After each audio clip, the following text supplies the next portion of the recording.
Sveiki! Šodien es jums parādīšu kāršu triku, kur varēsiet arī piedalīties jūs. Tad skatieties!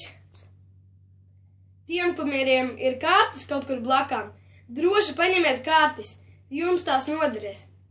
Tātad, pirmais, ko darāt, apskatieties kāvas apakšējo kārti. Ja?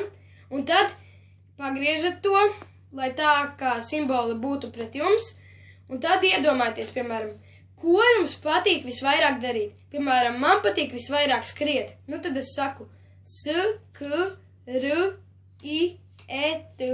Un pārējo kaudzīti uzmetat vienkārši virsū.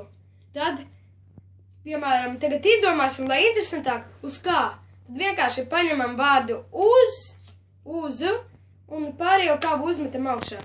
Un tagad mēs apceļosim apkārt pasaulei, vai arī ja vienkārši kārtas apgriezīsim otrādāk. Un tad domājam, uz kā, piemēram, patīk. Piemēram, man patīk uz futbola laukuma. Tad sakam F, U, T, B, O, L, A, L, A, U, K, M, A. Un pārējo vienkārši uzmetam virsū. Un tagad, ja esat gatavi, to esat izdarījuši, tad es mēģināšu caur jūsu ekrānu ieskatīties un arī savas kārtas, tikai neskatieties to kārti, kas ir apakšā. Domās pateikt, vai tā ir jūsu kārtas. Nē, tā nav jūsu kārtas, lietiet malā, metiet prom. Es arī nometīšu nost, man arī tā nav visam. Tad nākošo. Man liekas, tomēr nav. To arī metiet droši prom, droši prom. Tad šitā...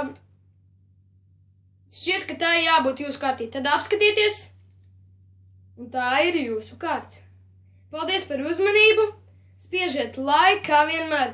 Un subscribojiet un neaizmirstiet arī kaut ko uzrakstīt komentāros. Paldies, ka skatījāties. Uz redzēšanos!